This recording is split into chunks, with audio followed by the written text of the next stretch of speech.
Hello and welcome to this exclusive interview here on France 24. My guest today is Blé Goudé. He used to be the youth minister of the former president of the Ivory Coast, Laurent Gbagbo. He spent 5 years behind the bars of the International Criminal Court here in The Hague. He was accused of crimes against humanity.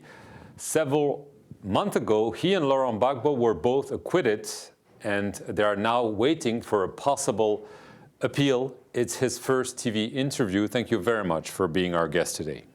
My honor.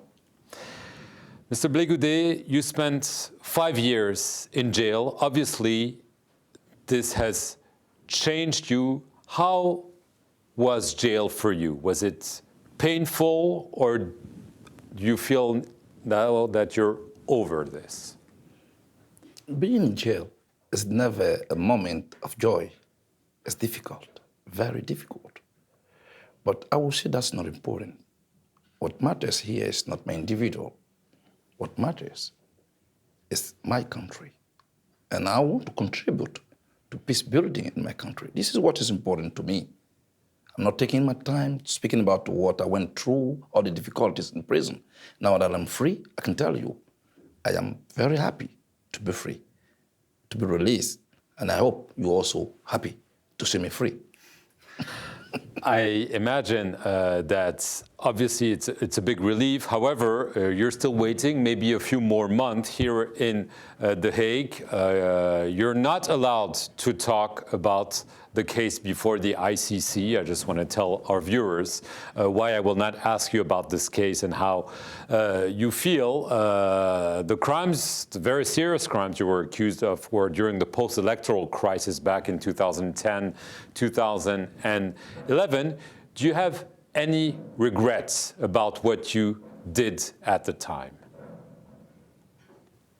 You just said I've been acquitted. There might be an appeal. And then you said I'm not allowed to speak about the case. So we'll have time to speak about all this when time comes.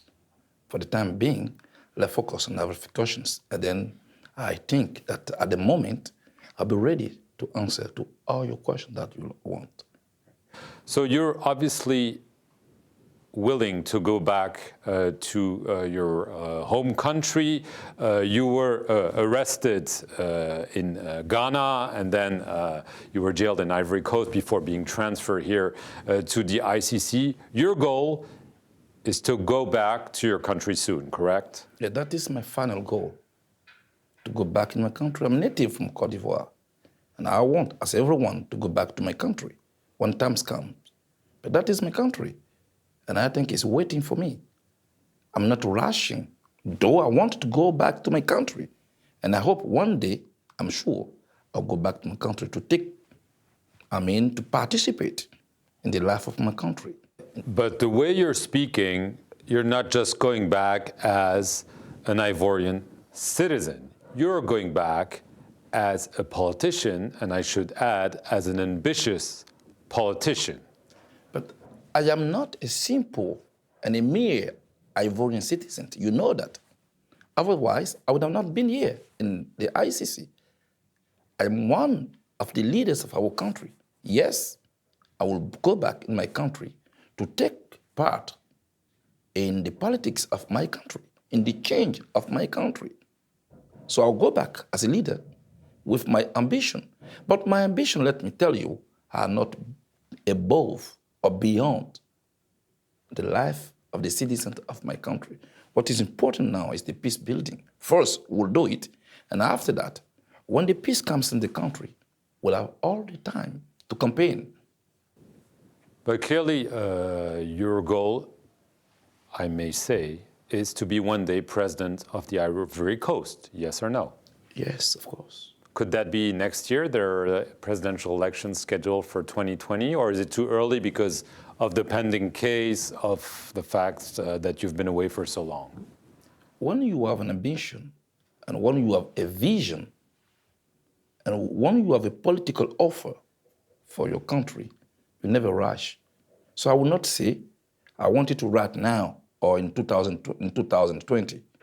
One day will come that I will tell the Ivorian that I would like to be their president. And if they're willing so, among many candidates, they will choose. And it depends on what I offer them. But I'm not in a rush. I will take my time. You'll take your time. Yes. You were in jail with the man you've often called your mentor, former President Laurent Gbagbo. He is now in Belgium. Do you still have contacts with him? You know, the link between Laurent Gbagbo and me is not about telephone. It's not about political party. It's about a cause. It's about a vision. Even if we don't speak to each other every day and every month on telephone, but I'm sure that this link would never be broken. Yes, I know where he is, as you say, in Belgium. I am here, but the most important thing, we understand each other.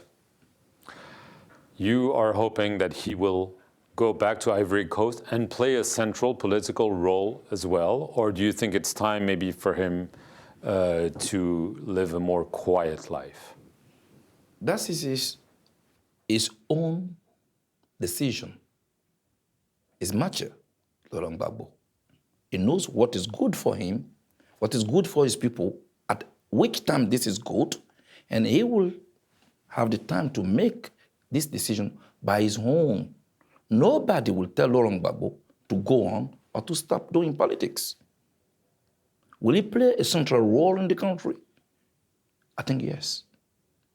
His people need him for reconciliation and for peace building. And if anyone who wants peace in this country of Côte d'Ivoire should do everything that is in his capacity to help Laurent Gbagbo come back in the country. Since this post-electoral crisis of late 2010, early 2011, one could say that the country is at peace. There has been growth. But you've mentioned earlier in the interview that you are concerned.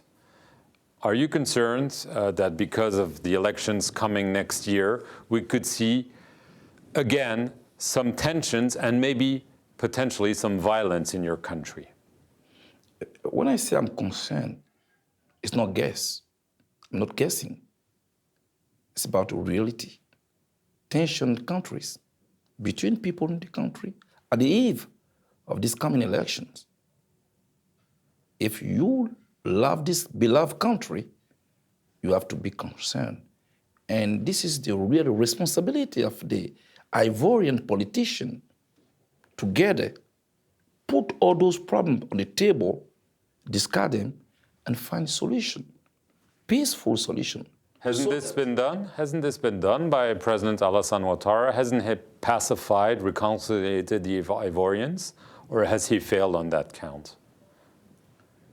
If he has done that, maybe he has not done enough. Maybe. He has to do more. For what we're seeing now, Beoumi, Bouaké, all those cities where there's tension, it's a sign that there's something wrong to which to find a solution. This is what I'm seeing, this is what I'm reading, and this is what everybody is seeing.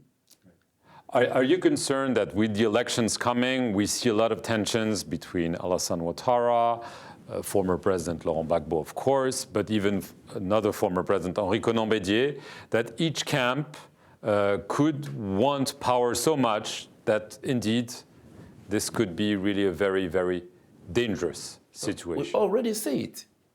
It's obvious, I will say it. But we're not going to limit ourselves on being concerned. We have to act. What should be done? Solve this problem. What should be done? They have to sit together, all the leaders, put the problem on the table, discuss it, and know that their responsibility is really engaged. Just a last question, more broadly. I mean, there is a debate in Ivory Coast, of course, but in other African countries, you must have followed it. The issue of presidential mandates. Often, presidents in power decide to change the constitution so they can run again, and there's a concern that this is undermining democracy on the continent. What is your view on this? Do you Yes, think? of course. This is undermining democracy in our countries, and this is a shame for Africa.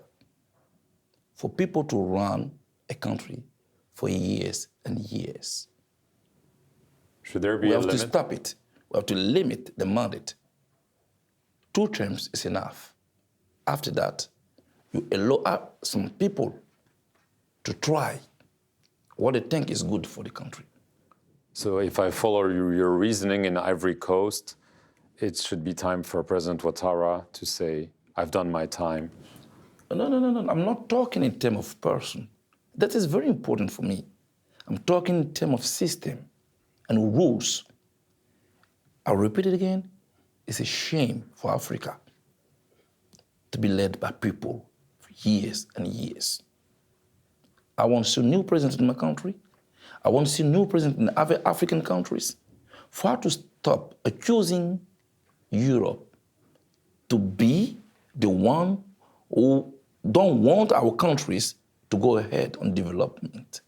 First, what we do we want for our countries? We have to give ourselves rules, constitution that we have to respect. That is very important.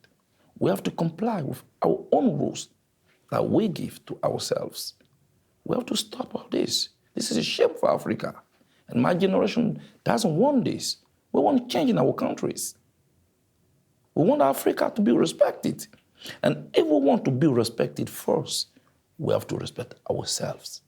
Change is very important. Democracy is very important. We need an alternative system for our countries. We want a new dawn. Thank you. Thank you very much, Charles Blé Goudé, for coming on the France 24 interview, and thank you for watching this exclusive edition of the interview from The Hague in the Netherlands.